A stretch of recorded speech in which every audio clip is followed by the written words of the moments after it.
The Crypto Markets Update is brought to you by KuCoin, the best place to find the next crypto gem. A little bit of green on the screens, and joining us now to discuss the crypto markets is Bruno Ramos de Sousa, Head of Global Expansion at asset manager Hashdex. Welcome, Bruno. Thanks. Pleasure to be here.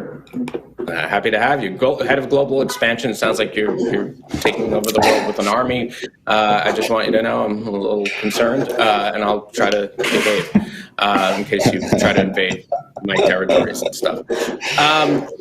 So yeah, we're seeing, as we were saying, we're seeing a slight bounce in the market. It's a little bit of a it seems almost like a dead cat bounce. Is that correct? I mean, has kind of the steam come out of the market for the time being? Yeah, I think so. And in line with what you said, there's really not much happening, right? It's we go into these periods with Bitcoin and crypto as a whole. We stay 6 months, 8 months, and then something interesting actually happens and things move. Noteworthy comparing to the past is how news like, EDX, NASDAQ doing custody, things like that would sometimes, pull Bitcoin 20%, 2 years ago, 3 years ago, they're just more of the same in the lies that, institutional and scumming and things like that. So looking forward is how much do news like this in terms of institutional adoption have the ability to impact in the price action. And I think less and less we're going to see that. It's become normalized to think that, institutional players are into the crypto space. So it's an interesting note considering what's happening. Yeah, my understanding is also too is that you're seeing more institutional adoption of Ether, and one thing that I have noticed, or at least in some analysis that I've done, at least it seems that it almost moves in tandem with Bitcoin. In other words, like yes, you are seeing more purchases of Ether, or you're seeing more investment in Ether, but it comes along with just a general view of crypto itself. Do you in your look at Ether and the institutional interest in Ether, is it specific to Ether, or are you seeing it also in tandem with an increase in interest in, say, Bitcoin and other layer ones, let's say, in terms of what institutions are looking at, or is it very specific to Ether? It's very, very big on Ether, and with more, some interest on Web3, DeFi, and other things that come along. But I think the key thing is that it's very tangible. People can understand Ether as a project that, as you have more people involved and more solutions to real world problems, that will create value and the price of Ether may appreciate. When you make that case for Bitcoin, it's harder. You're going into, digital currency without a central bank, money for places in which fiat money is probably not so good. So it's a harder thing when you're talking to hedge funds, family offices, although they understand the concept, they're not really sure that it has this team to go to the places that we in the crypto community think Bitcoin might go. So this morning we learned that NASDAQ has entered the crypto space, in an attempt to attract institutional investors. Despite the sort of like symbolic press release aspect of this, how significant is this development in your opinion? I mean, it definitely appears to be, a financial giant making a bet on crypto and institutional investors. But I'm curious if you think this is significant or just kind of I don't know, just an interesting news item. No, I think it's a major thing. We've had a long relationship with NASDAQ. We co-developed with them the NASDAQ Crypto Index. We have a couple of ETPs, ETFs that track the index. It's a very interesting project, and you're seeing their commitment to the space, which is really laudable. The key thing is that, going back to what we were saying about the need for an intermediary, especially in custody, this is something that will be there.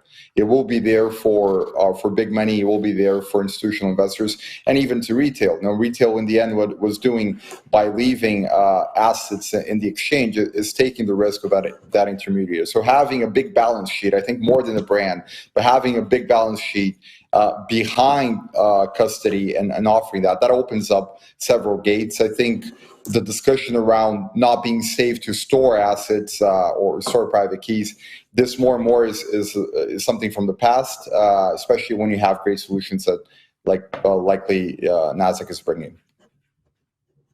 So I want to ask you a little bit about your role, which is global expansion. Can you talk to us a little bit about where you see the biggest global opportunities in crypto? Like, where are the hottest markets right now, and where are you looking to expand?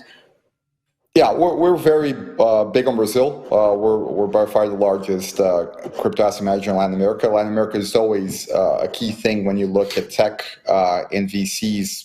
Have a special affection for LATAM in the past couple of years. We just launched some new funds in Chile in partnership with BTG Pactual, but are setting our efforts there more in Europe, actually. Right now, creating some new things in Europe. We have a new product in partnership here in the US. But Europe, we think there's still a lot of space, remembering that there's a difference in crypto adoption in terms of day-to-day use and crypto investment, right? So in crypto investment, in the end, is the big markets. And we think the European market it's still very small for crypto products, considering its importance in the global scenario. And of course, Asia, which is not our focus now, but it will certainly, we're probably going to see some of the asset managers in the space cracking that in the next years. So I'd concentrate on those two in terms of places with a lot of potential.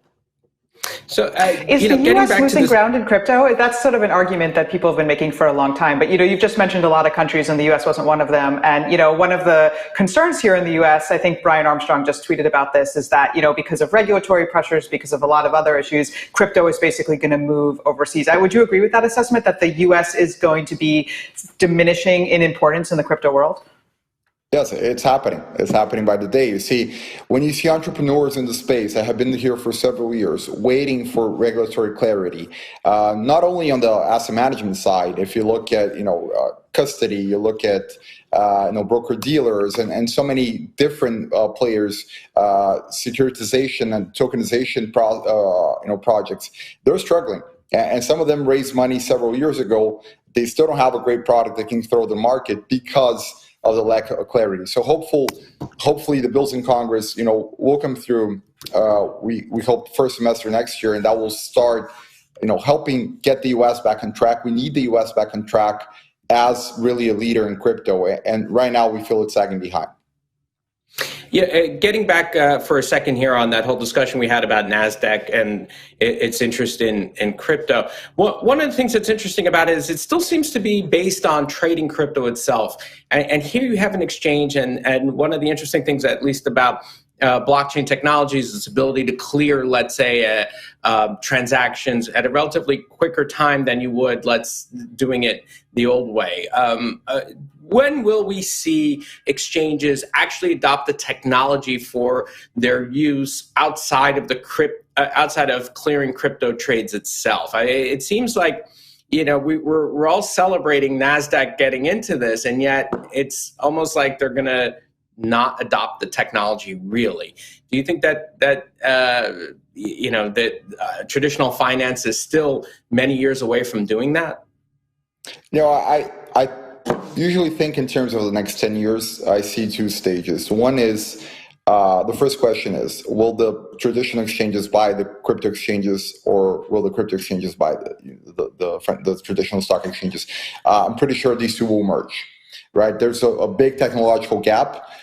You can fill that gap either trying to create a business, which is a lot harder, trying to buy a competitor that has a gap, or if you're the innovator, you're buying the incumbent. And you look at the size of some of the crypto exchanges, this is very reasonable. You look at the big ones, they could essentially buy any stock exchange in the world. So that's one. There's still the technology thing that, when you're an incumbent, you have legacy tech, it's harder to get to that point of really innovating. So we're probably going to see some of the crypto exchanges coming into the security space and bringing that. I think that's one step. And the second step is really, we are true believers in that at some point this will be disintermediated. Not totally. You will always have space for some people in the middle. But a lot of the trading that goes on today will be done in DeFi, and lots of financial services will be in DeFi just because it makes more sense. You might need somebody in the middle if you're doing a specific transaction, but for other things, it's just better. A P2P transaction with just a protocol in the middle makes more sense, right?